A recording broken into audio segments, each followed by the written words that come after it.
नई सरकार बनने के बाद पहली बार ऐसा लग रहा है कि हरियाणा में थोड़ा बहुत विकास कार्य होना शुरू हो चुका है। क्योंकि अगर हरियाणा रोडवेज़ की बात की जाए तो भाई ये मान के चलो कि जो पुराने वाली टाटा और अशोक लीलैंड की बसें थी तो वो तो लगभग सारी की सारी बसें कंडम हो चुकी हैं या फिर लगभग 1-2 साल मुश्किल ही चलेंगी। और जो नई BS4 बसें आई थी ये मान के चलो कि ये भी 3-4 साल बाद कंडम हो जाएंगी। तो अब हम ये मान सकते हैं कि अगर हरियाणा रोडवेज़ में ये 809 बसें नई नहीं आती तो हरियाणा रोडवेज़ की लगभग सारी की सारी बसें ख़त्म हो जाती। और हम ये भी मान सकते हैं कि अगर ये 809 बसें नहीं आती तो हरियाणा रोडवेज़ ही ख़त्म हो जाती। तो भाई अब जैसे कि हरियाणा सरकार ने कहा था कि हरियाणा रोडवेज़ में नई सरकारी 809 बसें शामिल की जाएंगी, तो अभी HREC गुड़गांव की तरफ से कई सारी बसें जो हैं वो डिपो में डिलीवर की गई हैं।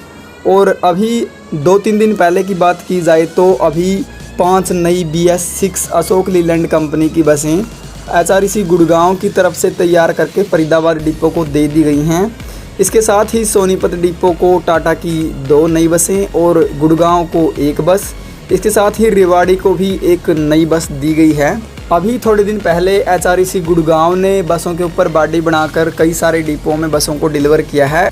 और अब फरीदाबाद को भी 5 नई बसें, सोनीपत को 2, गुड़गांव को 1 और रेवाड़ी को भी 1 नई बस HREC गुड़गांव की तरफ से दे दी गई है।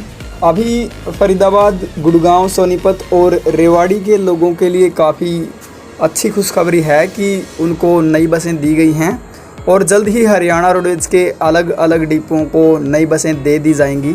आपका इस बारे में क्या कहना है कि क्या 809 नई बसों के बाद भी हरियाणा में सरकारी नई बसें बीजेपी सरकार की तरफ से ऐड की जाएंगी, मतलब जोड़ी जाएंगी या फिर नहीं? इसके ऊपर आप कमेंट कर सकते हैं और अपनी महत्वपूर्ण राय जो है वो ज़रूर कमेंट बॉक्स में लिख सकते हैं। इसी के साथ ये वीडियो देखने के लिए आपका बहुत बहुत धन्यवाद। अपना समय देने के लिए आपका बहुत बहुत धन्यवाद। राम राम।